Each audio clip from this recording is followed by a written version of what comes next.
Dr. Kakati and others to participate in ways that face-to-face could not. So even though COVID has caused us to look at things differently, and we sometimes look at it negatively, but this, I believe, is a positive, actually. So that's my thought. Hello, Dr. D'Souza. How are you? Hey, I'm good, Dr. Myers. Good to see you, sir. Doing well. Good, good to see you. Breakout room here.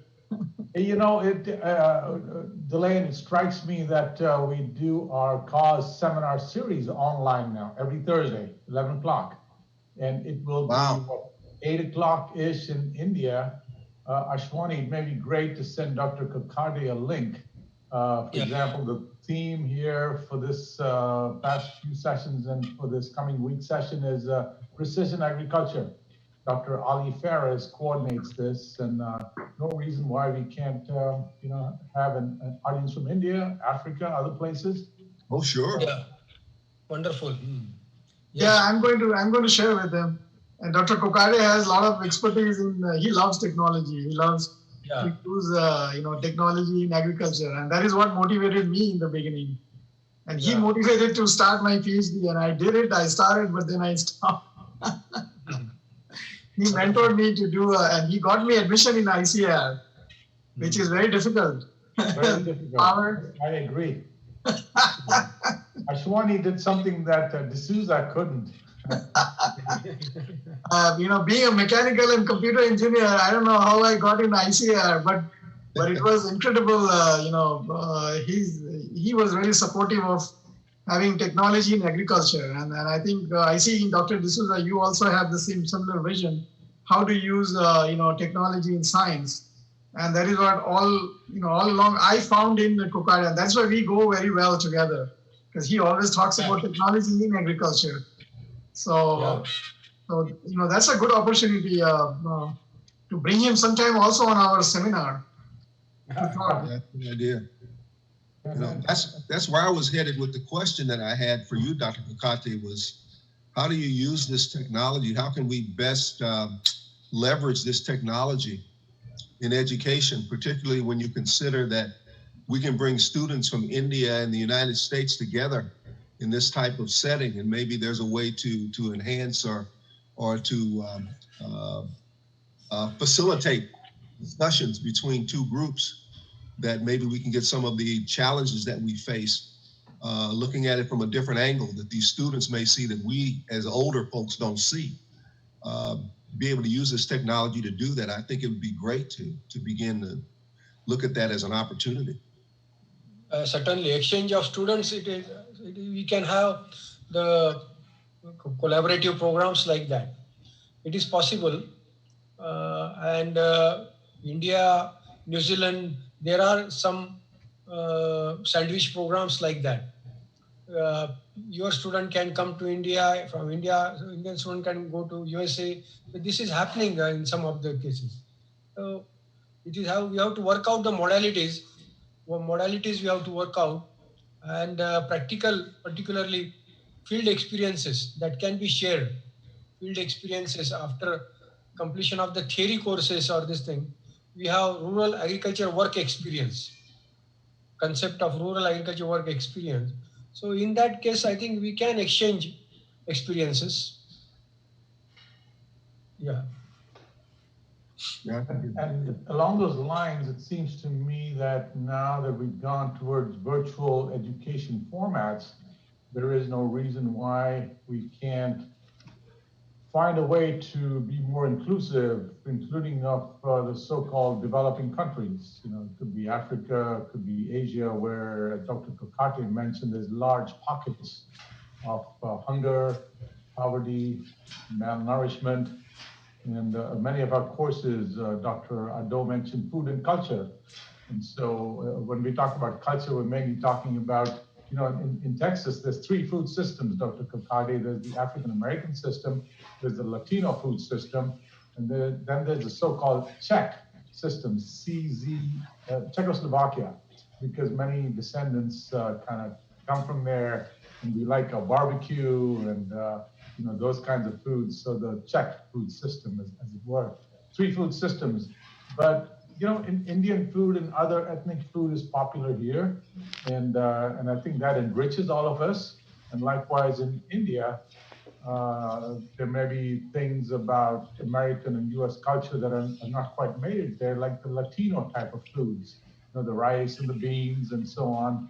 And so there may be a way to infuse and enrich each other's cultures through courses like food and culture, or the land grant system, which is another marvel of the US educational system. India has the good extension network, but not quite the land grant system that Abraham Lincoln signed back in the day, that reaches out to both traditional audiences, but also underserved audiences. And that is the great contribution that Lincoln made during the height of the Civil War, 150 some years ago. Yeah, good. So we still have 28 participants here. There is a question here.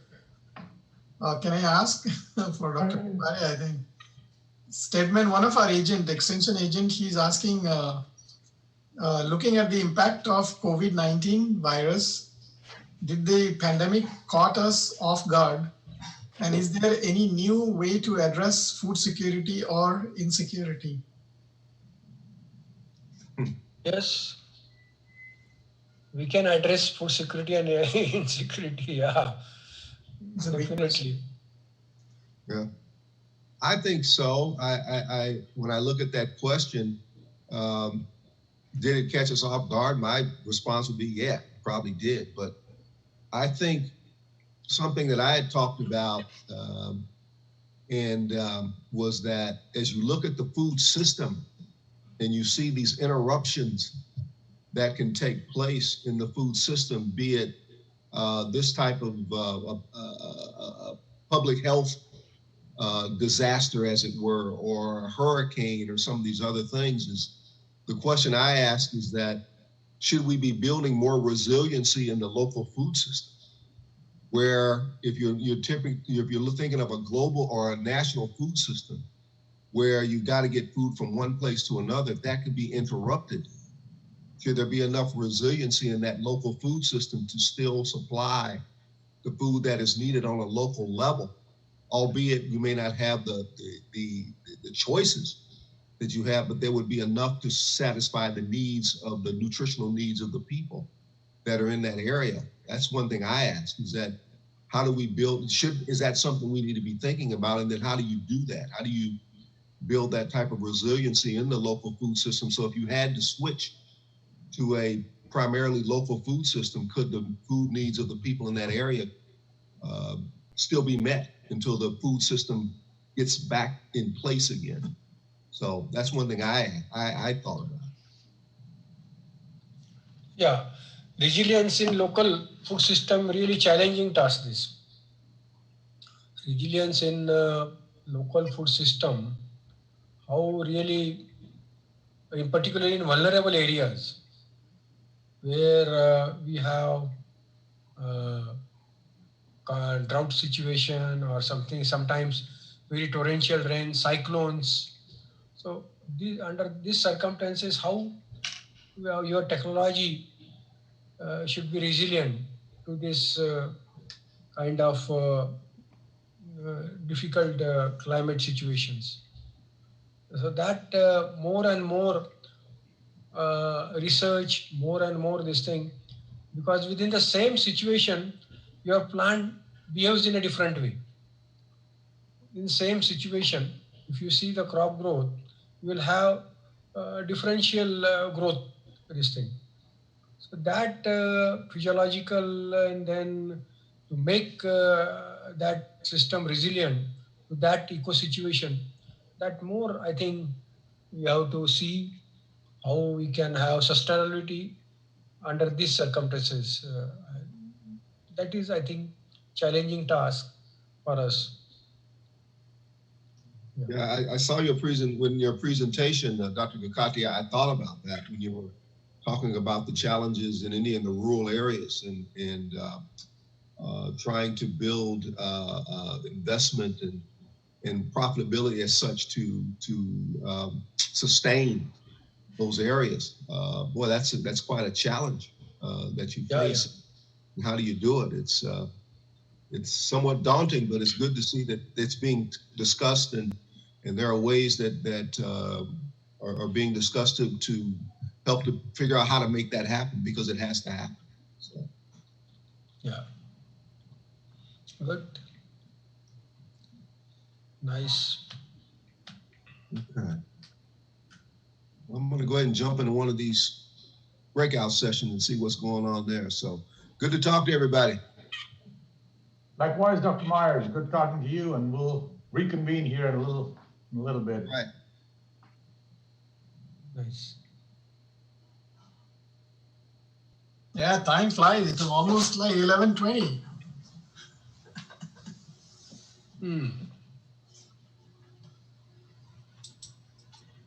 I mean, like you can continue talking if you want. I'm going to eat some food. Food day.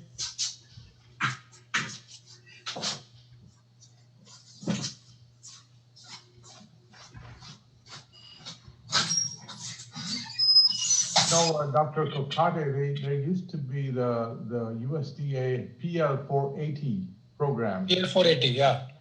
And so the USDA had a strong partnership with India going back many decades.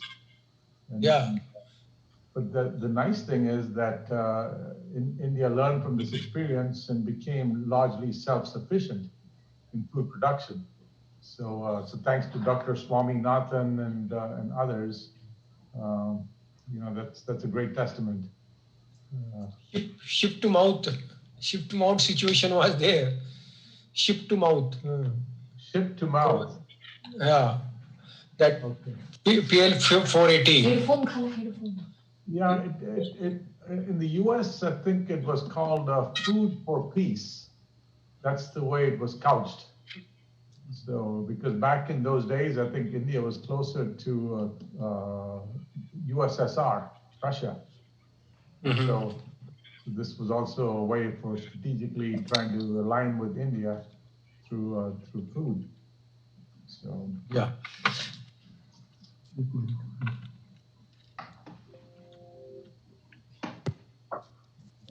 Anybody who is available in the session, if they like, they can ask questions. You can unmute your mic and you can ask questions. Dr. D'Souza and Dr. Kokate both are available here to answer. mm-hmm. So feel free to unmute your mic and ask questions if you like. So welcome. Oh.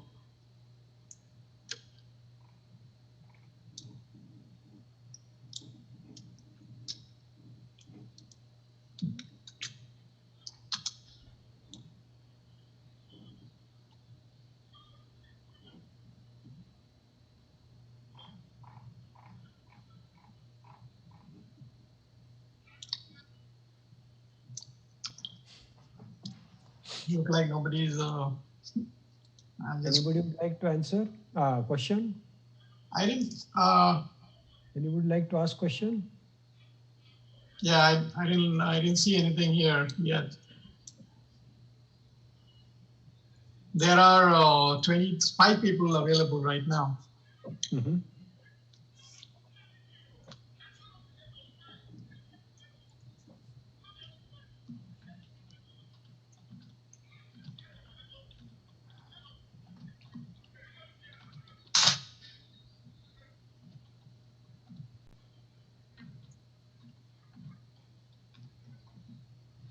Good afternoon, guys.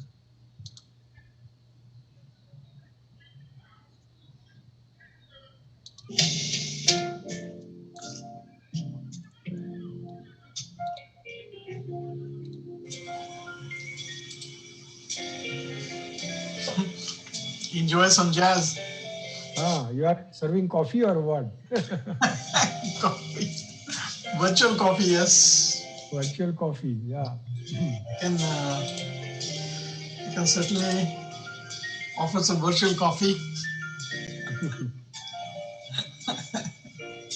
It's nice and hot, huh? It looks. Are you able to see my screen? Yeah. Coffee? Yeah.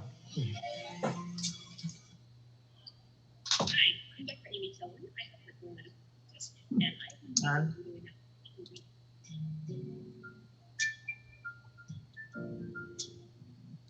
Mhm.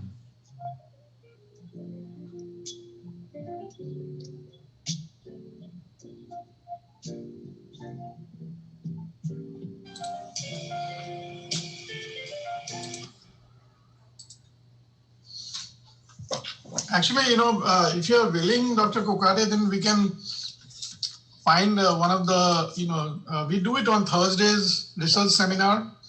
Yeah. I know that you have a lot of expertise in integrated farming and all that, which will help our farm.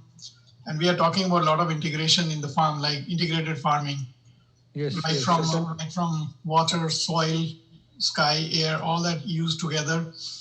And Yeah. we had a presenter last time. They talked about aquaponic, fisheries and all Aquaponics. that, how to integrate. Mm. So maybe we can choose one of the topic, and we'll talk to Dr. Olive Harris, who is he's leading that initiative, and see that if there is a slot available, then if you are willing. Yeah, yeah, definitely. You have, but I have visited. Is your goat is lot of scope. Yeah, International Goat Center. Yes. That tremendous scope is there. That particular breed and integrated farming system again. It is very important subject and component wise farmers can get the benefit out of it. If you could develop that model at your college or university, that can be kind of demonstration Yeah. which can and if you can generate the database which is profitable, how much expenditure and how much profit we are earning, maybe fisheries, maybe horticulture, maybe goatery, maybe piggery or poultry, whatever, and then crop based of cereal crops, oil seed, pulses, and in combination with this livestock, that can be done. Yeah. Uh, uh, Let us, you tell me, no problem. I can Is it give not too my late for you in the night? pardon. Is it not too late for you in the night? No, sometimes it is okay. Now it is 9:57 at 10 o'clock. Yeah, 10 o'clock. Up to 10 o'clock we can take up. Yeah, like now it is going to be only 30 minutes. 11 Yeah. o'clock they will coming back, Mm-hmm. and then 11:30, and then we will have a closing remarks. That's it. Uh-huh.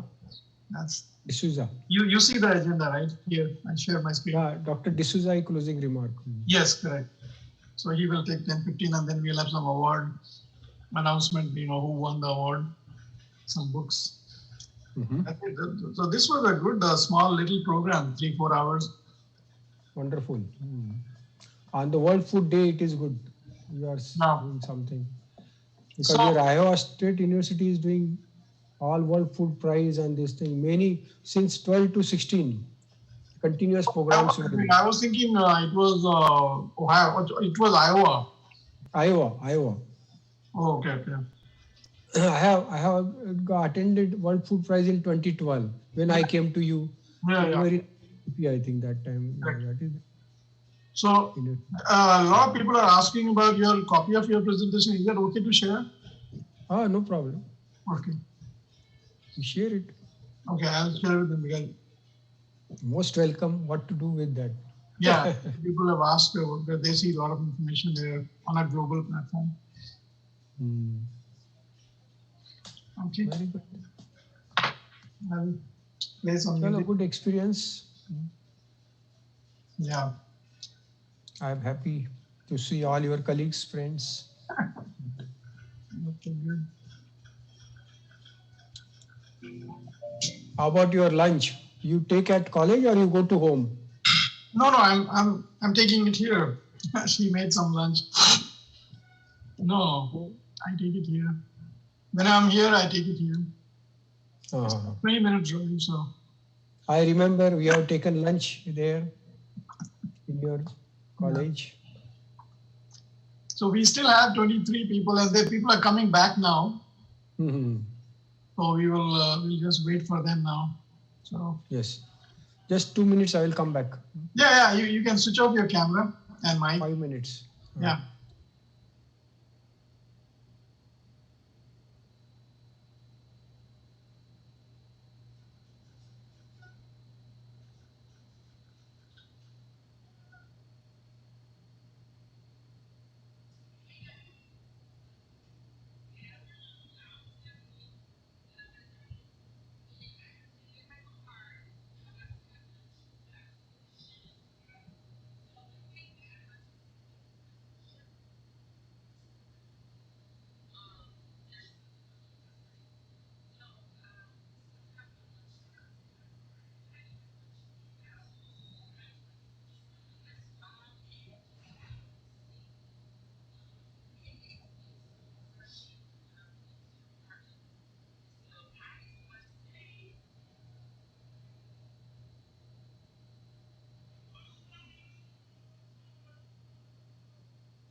All right, we are getting people back.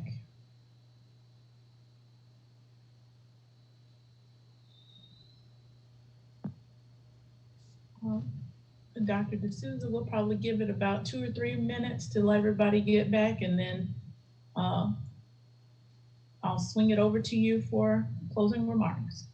Sounds good. How's your PhD coming along, Ashley? I'm still going. It's still, it's still going. Dr. Wingenbach, right?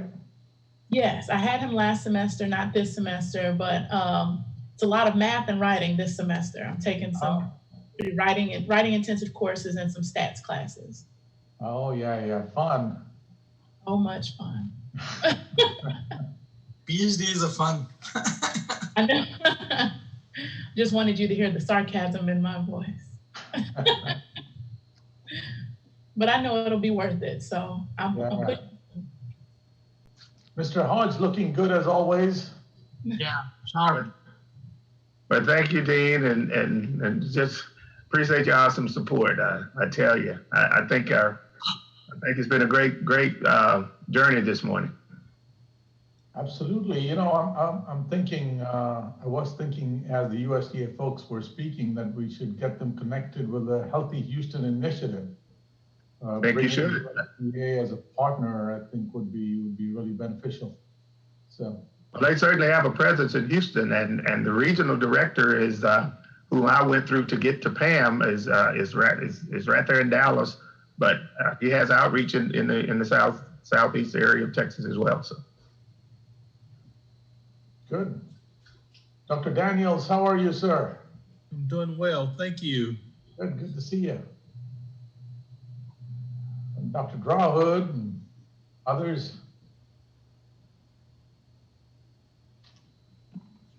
Hello, Dean. It's Miss Solomon.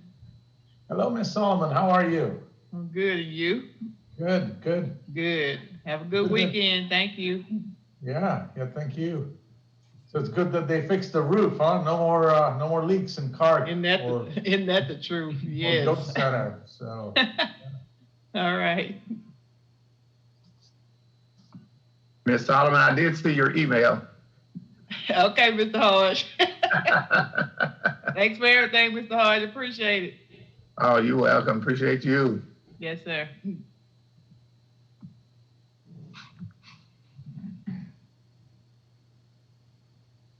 Miss Solomon, I sent you an email too.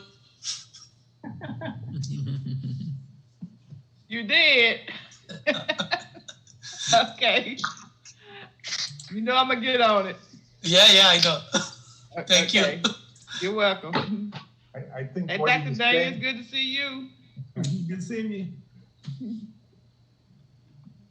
Hi, Ms. Solomon.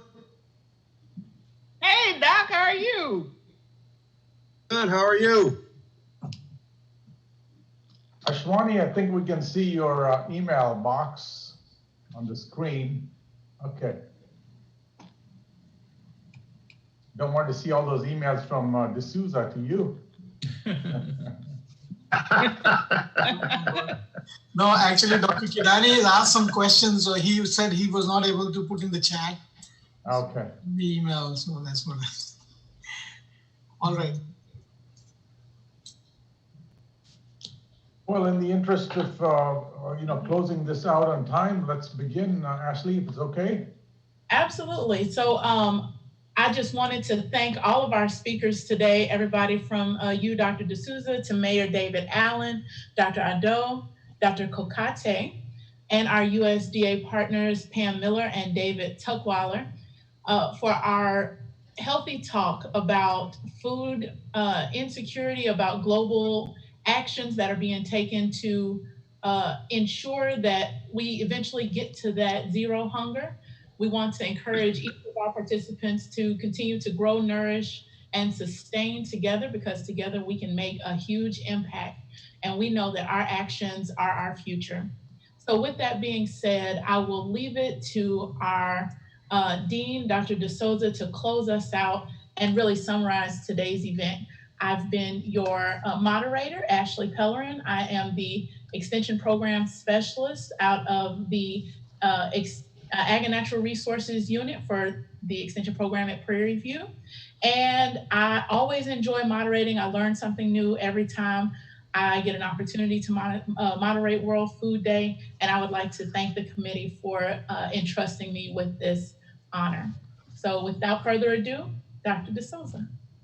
Well, thank you, Ashley, once again for moderating this session, and Ashwani, and to Dr. Musavi in particular for coordinating this event with a good support network, including from the Information Impact Center, Dr. Johnson and Dr. Wilson and the other folks from there, Mr. Hodge, our USDA liaison, and of course, Dr. Kokate, all the way from India, where it is getting close to 10 p.m.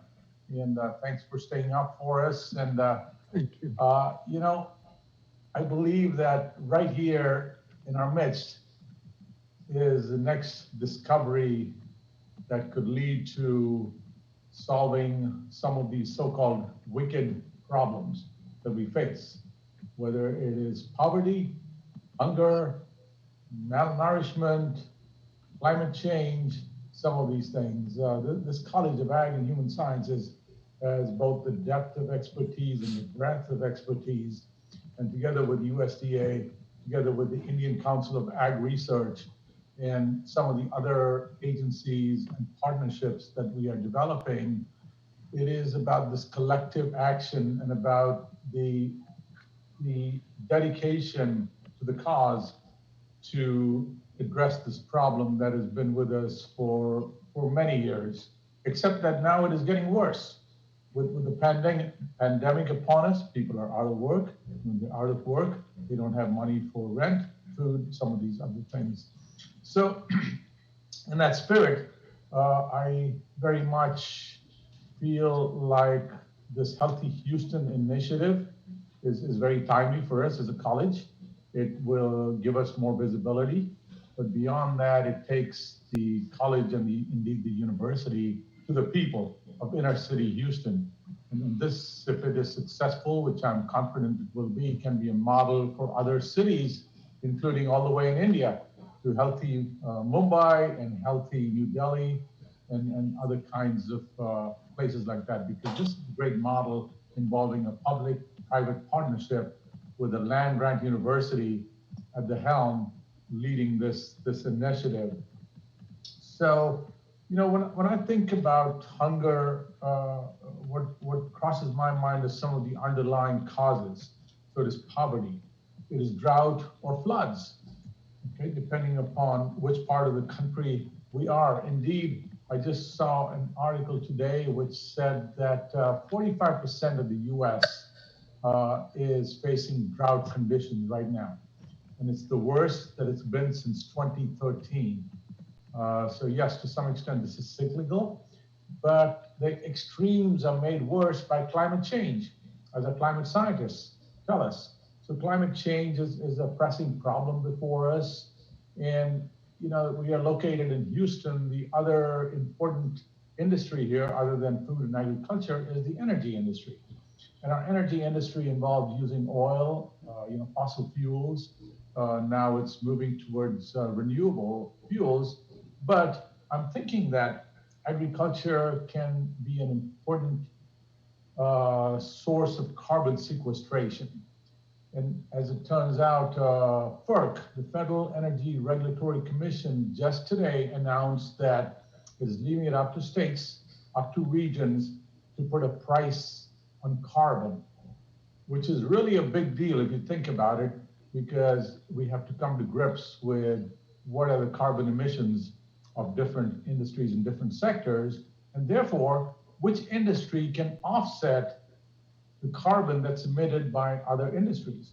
So that's where agriculture is very well positioned, because as we all know, one of the best ways to sequester terrestrial carbon is pasture, forest, grasses, and those kinds of things.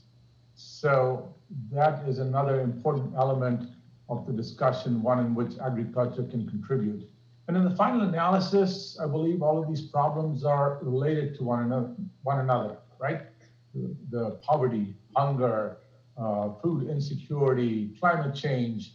And so there's no easy solutions to all of this, but by discussions such as this, we can indeed shed some light on the problem, shed some awareness that hunger is not just a third world problem. It is a first world problem right here in the United States, the richest country on the planet, but yet we live in Texas where there are many food insecure people. Dr. Myers used to know all of the statistics, and so that number is growing literally by the day. And so how do we go about addressing this through advances that we're making in our laboratories? How are we training the next generation of leaders, that is our students, both in the United States, but also in countries like India, Africa, and the rest of the world. And those represent the leaders of tomorrow. Dr. Kokadi, I do like the idea of the smart village that you talked about. And indeed,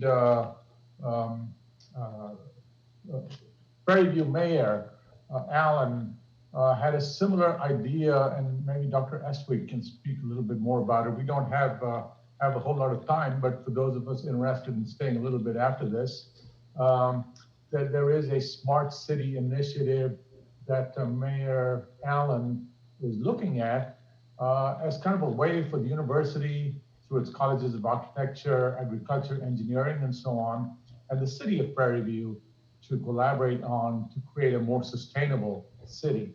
And so I think in the final analysis, this coexistence is an important part of working and living together. And so the smart village concept that he talked about, I think also is very, very appealing to us. So finally, I just want to thank all of the folks once again for putting this event together. It's not easy to do in the middle of a pandemic, but here folks came up with a creative way to bring the world together in some small way on this rainy day here in Houston. And I want to thank everyone again for taking part, especially our audience. I want you folks to continue to stay healthy. We do have a pandemic amidst us, and I have the unfortunate role sometimes of having to hear about those who are infected on campus and other places. And not that I'm in the line of command or I can do anything about it, but sometimes people bring this to my attention. So it's a reminder that COVID is very much present, and it is a hidden enemy, and it comes in the way of us doing some of the things that we need to do to advance food security, whether it is the city of Prairie View, Waller County, city of Houston, state of Texas, United States, or ultimately the planet. So just a reminder to be safe, take care of yourselves, take care of each other, and let's live happily ever after on this planet that we call home. Mata Musavi, maybe you should say a couple of words. After all, it's only fitting that you coordinated this, and we should give you a chance to get in the final words. Thank you so much, Jared. Thanks, everyone. Yes, you mentioned that was to me, that was a really great event. And thanks everyone for joining us today, celebrating World Food Day. I enjoyed really all the speakers, the presentation, and thank you, Ashley, for your wonderful job moderating this event. And thank you, Dean. We have your support all the time, and I really appreciate that. And I want to thank the committee, the planning committee. They are here, but I don't want to name all of them, but everything needs a team, and they were a great team. The IIC, AITC, and all the people, the faculty and staff in CEP, in nutrition department, in CAHS. So thank you so much. And also we have all these attendees, all these students. I know there are only students, and thank you, the staff and faculty, for joining us today and your attendance. Thank you so much.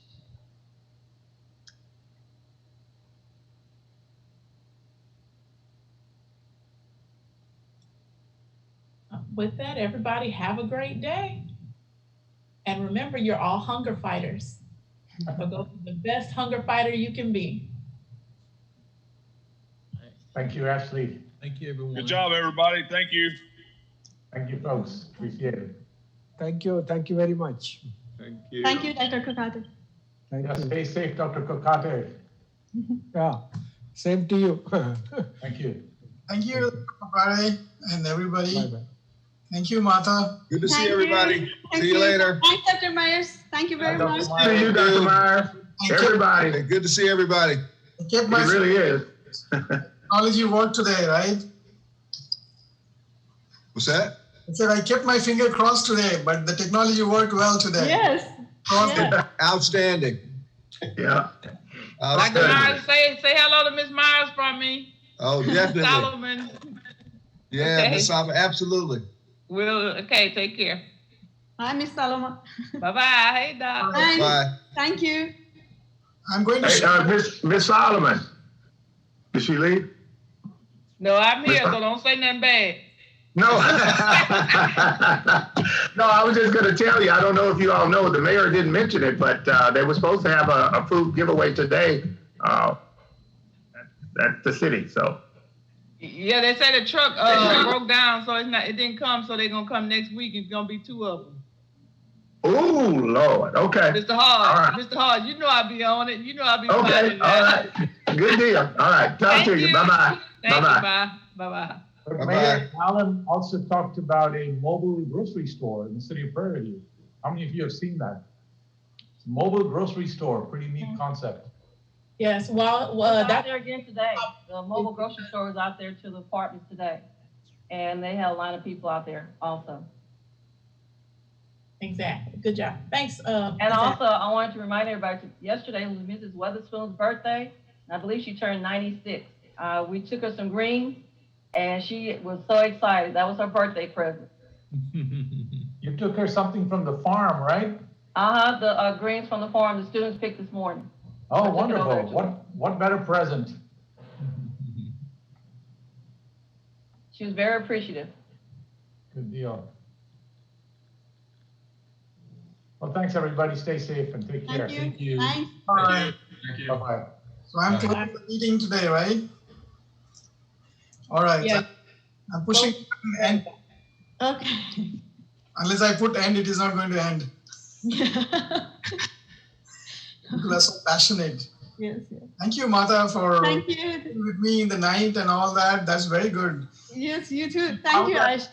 I think we found a hidden talent in you that you can manage such a massive event. Thanks. Thank you. You really. You're so kind. I mean, without your help, it was impossible. I know. Everybody helped, but you know the leadership is good. I mean, leadership is important. And I think you're on top of everything and you thought about everything in detail. Paying attention to detail is very important. So I think all that happened. So thank you for encouraging me. Thank you. Your services in future, right? No, that was a great experience really for me too. Yes. It was the first experience. I learned a lot. Yeah, and the technology worked. I was just keeping cross finger. Yes, it was very smooth. Everything was very smooth, and yeah, we could just leave the meeting and then rejoin. Everything was so smooth. Yeah. Now next we have extension program planning, but that I'm doing it through breakout because that is internal meeting. So that is good to do because everybody has Zoom account. Yeah. So we can do that. So we are going to do it next week. Oh, okay. Extension program planning that is also involving 200 people. Okay. So it's for extension. I have recorded this session. I'm going to send it to you and then you can send it to everyone. And also I have Kokate's presentation. A lot of people have asked. So shall I send it to you and then you can distribute? Yes, please. Yes. Okay. I will email it to you and you can distribute it to whoever attended your database. Because I can send it to our people, but I think you have the database for the external people, so they can also have it. He gave me permission to distribute it, so we can. Okay. All right, Jackie, how was your session? Hi. Please unmute. We can't hear you. Hi, good afternoon, almost, or still kind of in the morning, but everything went well. We had some technical issues. I said I was going to blame everything on Ash, like I told you yesterday. I told you that. Don't call me tomorrow. So you had some technical difficulty? Yeah, I think we just had some slow connections. Somehow Janet kind of got kicked completely out, and it automatically made me host. And also, I think someone else that was not a part of the committee was able to admit people into the session. So that was a little weird for us, but Janet did it. The demonstration went on well, right? I'm sorry, say it again. The demonstration went on well? Yeah, the demonstration went well. So okay, very good. Still see the foods and everything. Yeah. You know, we shared link later on with everyone in the session. So you may have someone who are not part of initial registration because we shared openly in our chat box to all the attendees to make sure that because people were asking, I want to go to this session, your session. And so we just said, okay, go ahead. Until somebody, do the Zoom bombing, we are fine, right? Yeah, it still worked out fine. So I hope the student got some good exposure on the global platform about food security and all that. So that was the whole idea, to give our students a good exposure on a global, global perspective. Yeah. From the keynote speaker. So that was the whole idea. And also we all, we hear about local here, USDA always, but bring it to make it to an international or global platform. Yeah. That was the idea. Bring him in, and he was like, he gladly accepted it. He's very busy, but he accepted. Yeah. Thanks for organizing that, Ashwani. Thank you. All right, then I think I'm going to click on button here and that will be everything. All right, thank you. Okay, thanks. Are you ending? Yes. Is this the end? Yeah, it looks. Hi, Janet. How are you? I'm good. Are you? Good, thanks. Is this the end? It is the end. Oh, okay. Your internet? We were in our session. We are still in our session, so we just came back to join you guys. Oh, you were still in the session. That is why always multiple hosts is better. Suppose one's connection goes off. Oh my goodness. Another will take over.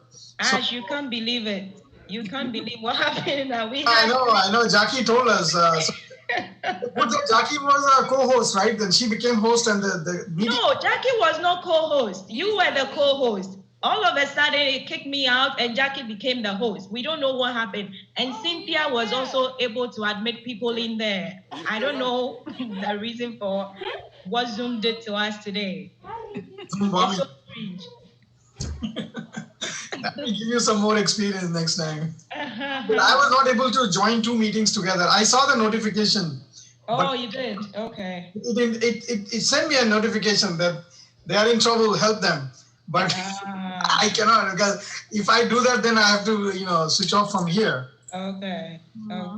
But it's a good experience. We will do much better next time. Mm-hmm.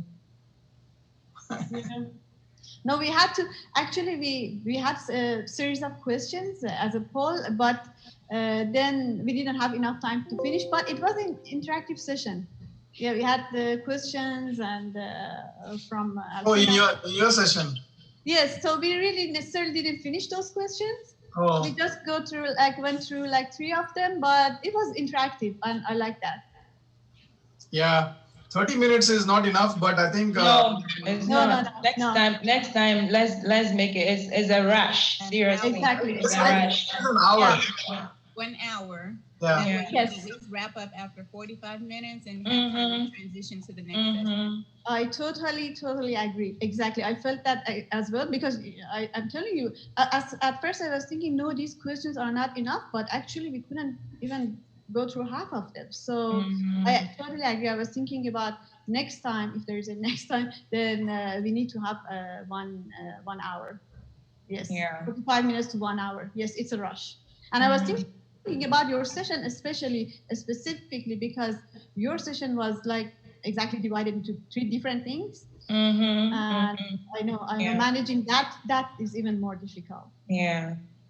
Yeah, 30 minutes was not enough. I knew, but it was already planned. So, but maybe next time we can do at least 45 minutes session and 15 minutes for question and answer. Yeah, and we should consider like at least it takes a few minutes at first for the people to join, and then in the end to also leave. So we should consider our first experience. So I think we will get better. Yeah, our idea was to finish by 12. So that is why I think, we try to do a back engineering. Thank you all. Really, I appreciate all your hard work.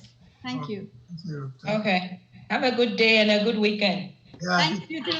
Thank you. All right. Bye. Bye.